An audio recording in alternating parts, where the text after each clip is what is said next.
أعوذ بالله من الشيطان الرجيم بسم الله الرحمن الرحيم اللهم اهدنا الصراط المستقيم اللهم فقهنا في الدين اللهم افتح علينا حكمتك وانصر علينا من خزائن رحمتك يا أرحم الراحمين رب اشرح لي صدري ويسر لي أمري wahlul uqdatam min lisani yafqahu qawli. Assalamualaikum warahmatullahi wabarakatuh. Waalaikumsalam warahmatullahi wabarakatuh. Alhamdulillahi rabbil alamin.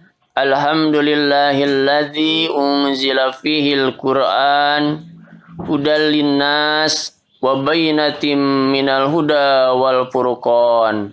Asyhadu an la ilaha illallah wahdahu la syarikalah wa asyhadu anna Muhammadan abduhu wa rasuluh allazi la nabiyya ba'dah. Allahumma shalli ala Muhammad wa ala ali Muhammad. Ya ayyuhallazina amanu taqullaha haqqa tuqatih wa la tamutunna illa wa antum muslimun amma ba'du. Qala Allah Ta'ala fil Qur'anil Karim a'udzu billahi minasy syaithanir rajim bismillahirrahmanirrahim. Surah Al-Jumar surah 39 ayat 44 Allah berfirman Qul lillahi syafa'atu jami'a lahu mulkus samawati wal ard thumma ilaihi turja'un. Wa qala Allah ta'ala fil ayatil ukhar man dzalladzi yashfa'u indahu illa bi'izni ya'lamu ma baina aydihim wa ma khalfahum wa la yuhituna bi syai'in min ilmi illa bima syaa. Shadaqallahul adzim. Al-Baqarah ayat 255. Alhamdulillah, kita panjatkan puji dan syukur kehadirat Allah Subhanahu wa taala yang telah mentakdirkan kita semua pada hari ini berada di jalan Allah Subhanahu wa taala, thalabul ilmi yang merupakan kewajiban bagi kita dari mulai lahir sampai masuk ke liang lahat. Semoga dengan nikmat yang Allah berikan ini kepada kita, kita senantiasa istiqomah menjalankan kewajibannya, yaitu beribadah kepada Allah Subhanahu wa taala.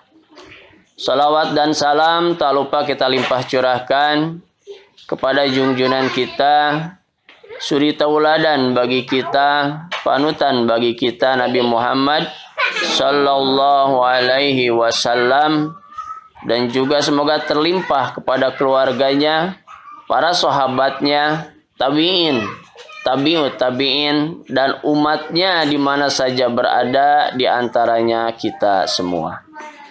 Alhamdulillah, kembali kita sampai tiba di hari Sabtu melaksanakan agenda rutin Majelis Ta'lim Al-Hikmah, yaitu mencoba untuk mengkaji dan mempelajari kitab suci Al-Quran yang menjadi hudan bagi kita semua, hudal lil muttaqin, menjadi petunjuk bagi orang-orang yang bertakwa.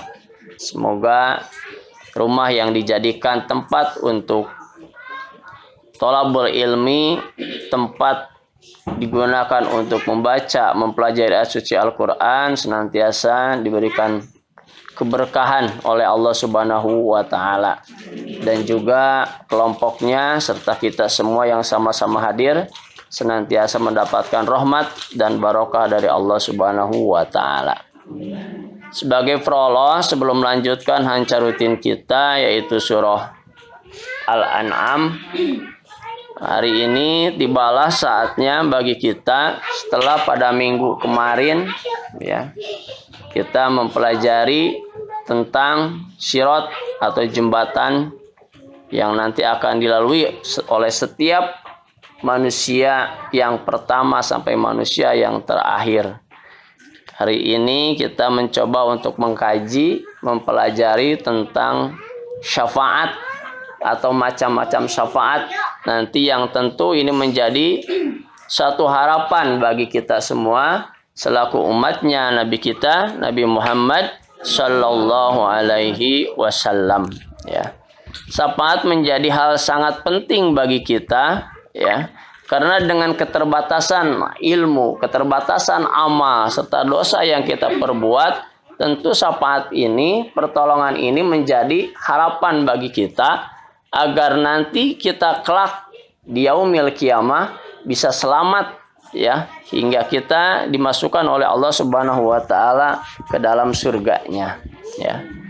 Syafaat itu sendiri, ya, artinya adalah usaha perantaraan, ya, yang dilakukan oleh seseorang bagi orang lain untuk mengelakkan dari kemadorotan atau memberi manfaat kepada orang lain, ya.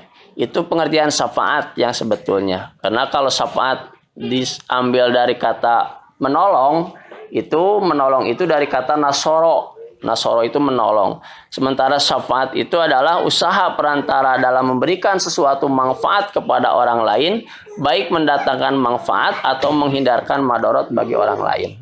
Nah, itu pengertian syafaat. Syafaat itu sebetulnya hak mutlak Allah Subhanahu wa taala.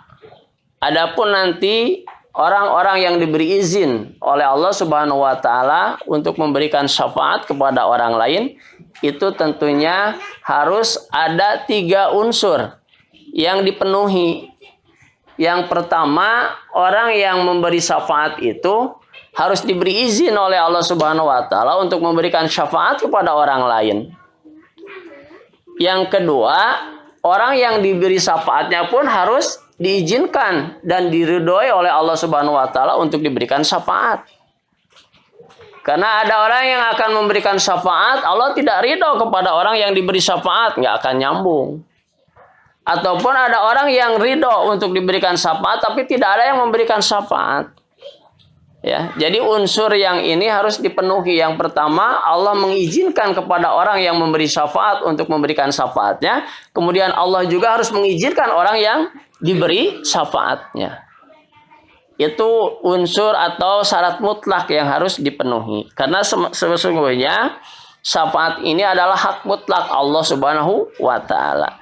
Tadi di dalam pembukaan dibacakan dari surah 39 surah Az-Zumar, ya. Ayat 44 Allah berfirman, "Qul lillahi syafa'atu jami'an." Qul, katakanlah, lillahi, milik Allah lah.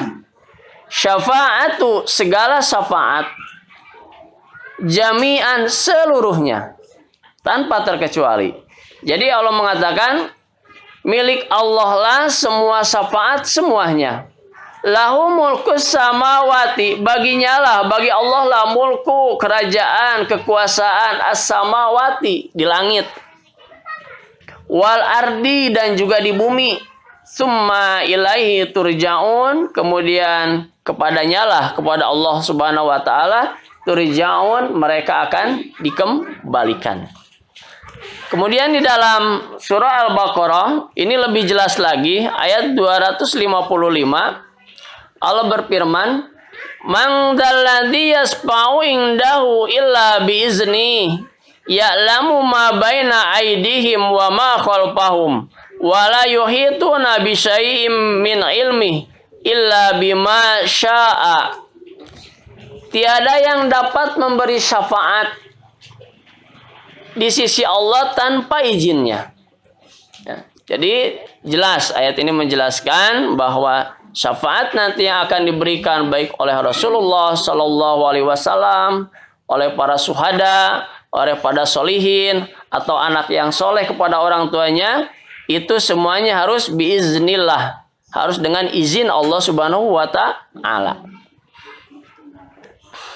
Allah mengetahui apa yang ada di hadapan mereka dan di belakang mereka. Dan mereka tidak mengetahui apa-apa dari ilmu Allah, melainkan apa yang dikehendakinya. Itu surah Al-Baqarah ayat 255. Ya. Kemudian di dalam surah Al-Anbiya, surah 28, supaya jelas tentang syafaat.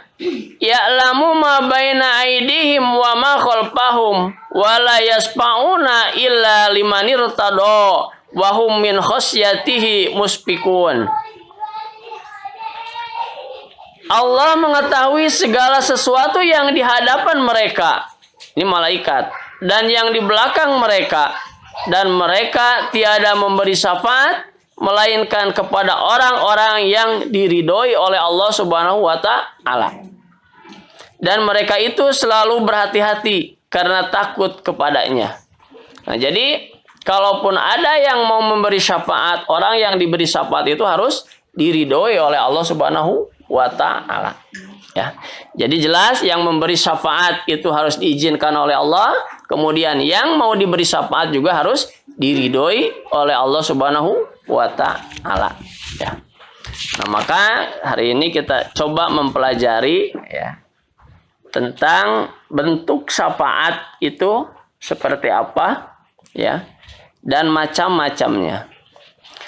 Yang pertama adalah syafaat Rasulullah Shallallahu Alaihi Wasallam bagi para pelaku dosa, ya. Tetapi dia seorang mukmin, seorang Muslim. Di dalam sebuah hadis, ya, dari Abdullah bin Umar menuturkan bahwa Nabi Shallallahu Alaihi Wasallam bersabda, telah dipilihkan bagiku antara syafaat atau separuh dari umatku akan masuk surga.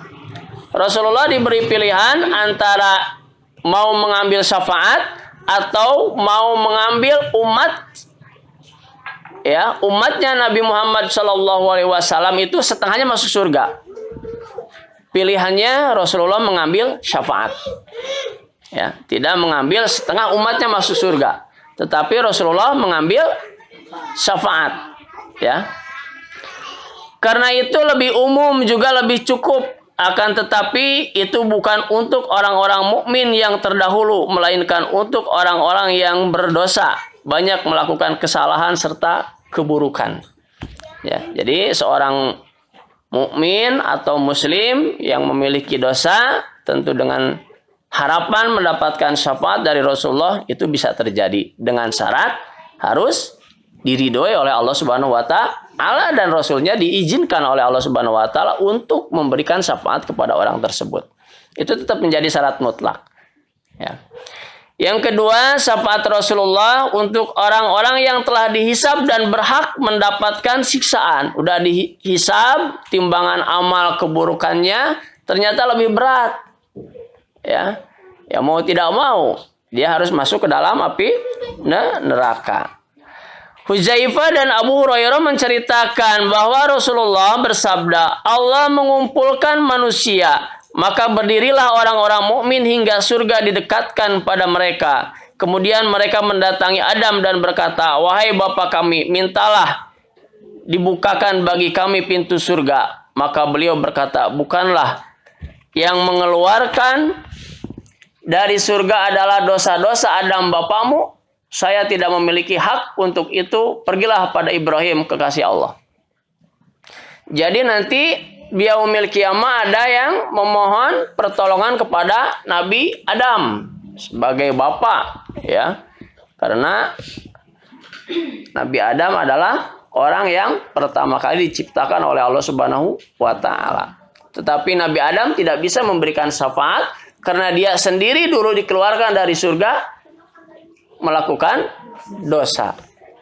Maka Nabi Adam menyuruh, datanglah kepada Nabi Ibrahim alaihissalam. Kemudian datanglah kepada Nabi Ibrahim. Nabi Ibrahim pun sama, ya, tidak bisa memberikan syafaat, tidak bisa memberikan pertolongan. Kemudian Nabi Ibrahim menyuruh, datanglah kepada Nabi Musa, datanglah kepada Nabi Musa. Kemudian Nabi Musa pun menolak, tidak bisa memberikan syafaat. Kata Nabi Musa, datanglah ke Nabi Isa, datanglah kepada Nabi Isa. Nabi Isa pun sama, tidak bisa memberikan pertolongan syafaat kepada orang tersebut. Maka Nabi Isa menyuruh datanglah kepada Nabi Muhammad sallallahu alaihi wasallam. Maka Rasulullah yang bisa memberikan syafaat kepada orang tersebut. Nah, artinya ya, ada nabi yang sangat memberikan kegembiraan kepada umatnya, yaitu Nabi kita, Nabi Muhammad Sallallahu Alaihi Wasallam. Di mana para Rasul terdahulu, Nabi tidak dapat memberikan syafaat, tetapi Rasulullah Sallallahu Alaihi Wasallam bisa memberikan pertolongan kepada umatnya. Ya. Tentu dengan catatan sama, bahwa orang yang diberi syafaat itu harus diridhoi oleh Allah Subhanahu Wa Taala.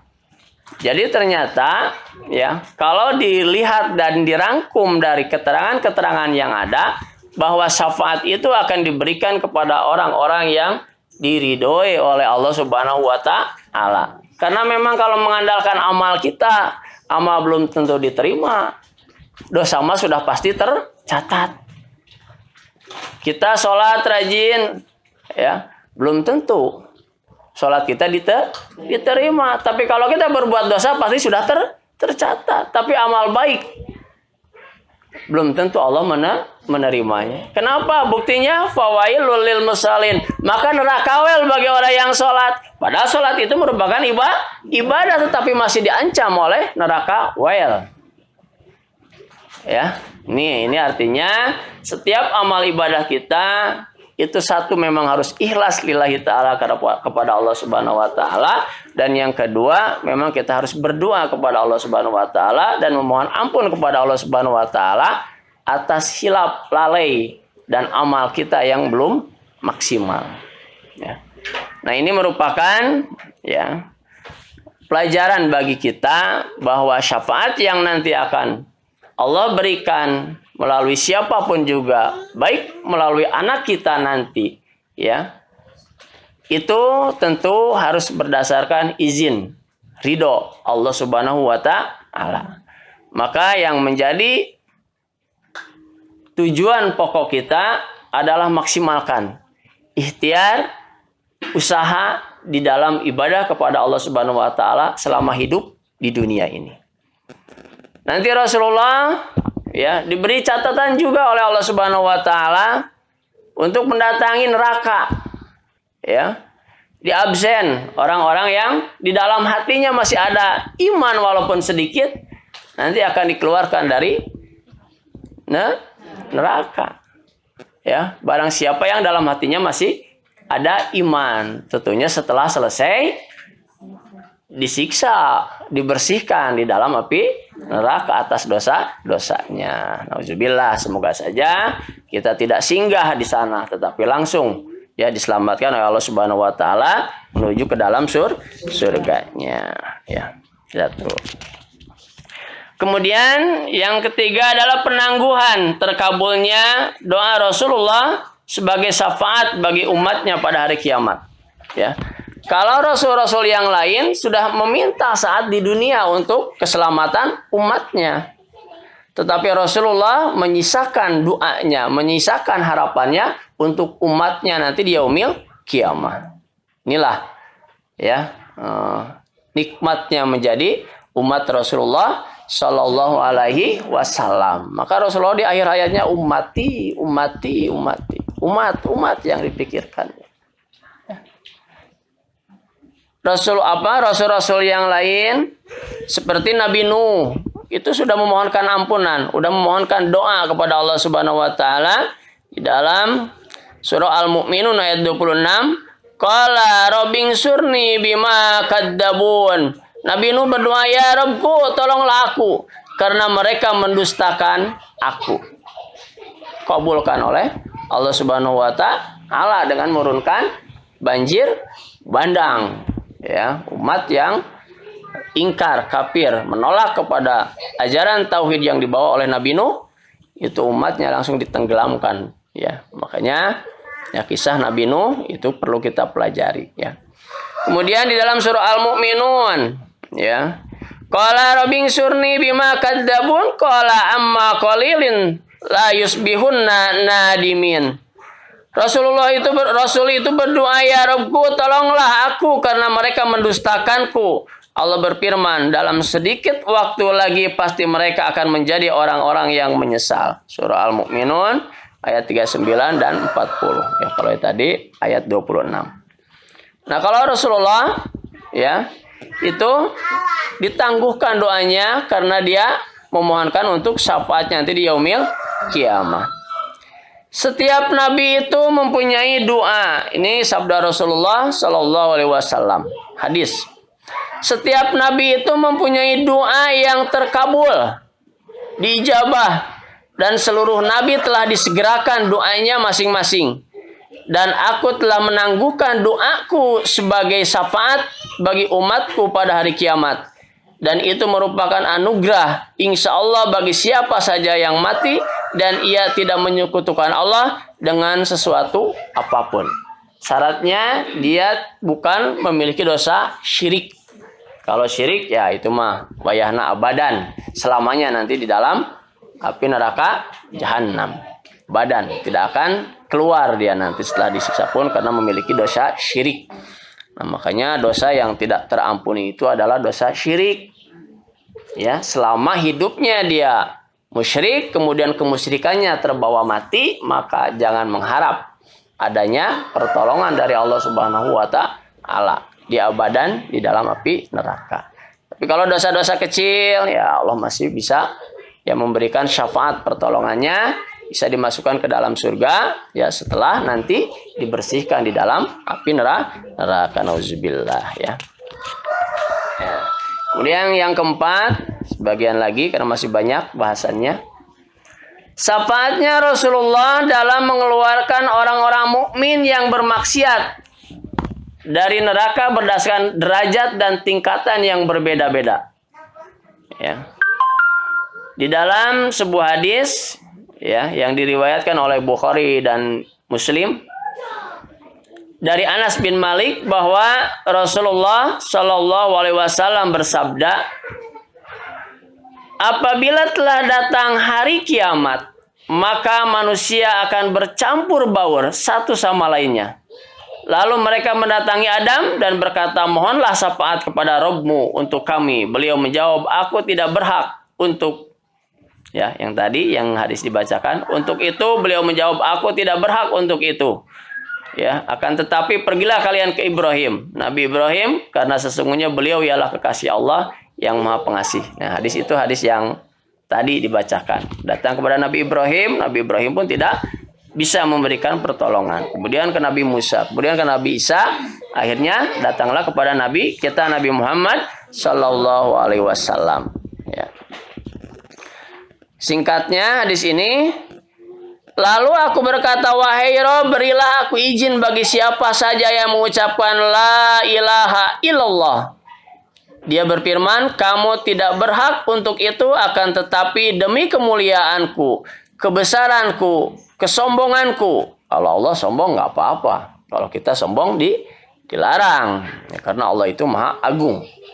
Kata Allah, ya, demi kemuliaanku, demi kebesaranku, demi kesombonganku dan keagunganku, sungguh aku akan keluarkan dirinya siapa saja yang mengucapkan la ilaha illallah. Ya, jadi walaupun sedikit saja di dalam hati kita masih ada iman, ya, ucapan la ilaha illallah, mentauhidkan Allah, itu nanti akan terselamatkan, ya, walaupun nanti setelah selesai dicuci nanti manusia tersebut dalam api neraka. Itu saja mungkin sebagai bentuk prolog tentang syafaat. Intinya syafaat ini adalah hak mutlak Allah Subhanahu wa taala. Tidak ada yang bisa memberi syafaat tanpa izin dan ridho Allah Subhanahu wa taala, baik bagi orang yang memberi syafaat ataupun yang diberi syafaat. Hadisnya sudah jelas, ayatnya sudah jelas bagi kita, tentunya adalah jadikan amal ibadah kita ya menjadi syafaat bagi diri kita sendiri. Ya, ku angkusakum wa ahlikum naro. Jaga diri kita dan keluarga kita naro dari api dari api neraka. Tentunya ini semua tidak gampang, ya. Harus memaksimalkan seluruh ibadah yang Allah perintahkan kepada kita dan menjauhi seluruh larangannya yang Allah larang kepada kita. Dengan apa? Dengan mengetahui ilmunya. Semua perintah Allah itu ada dalam Al-Quran. Semua larangannya pun ada dalam Al-Quran. Dengan contoh yang diberikan oleh Rasulullah Sallallahu Alaihi Wasallam. Maka kewajiban bagi kita adalah mempelajari ayat-ayat suci Al-Quran untuk meningkatkan keimanan kita, ketakwaan kita kepada Allah Subhanahu Wa Ta'ala. Dengan memahami ilmunya, tentu kita bisa banyak beramal. Berhati-hati dalam beramal juga penting, karena amal dihinggapi rasa ria atau sombong, maka amal kita akan menjadi amal yang hangus, menjadi orang yang bangkrut nanti di hadapan Allah Subhanahu Wa Ta'ala. Kuncinya adalah mukhlisina lahuddin, ikhlas di dalam beragama.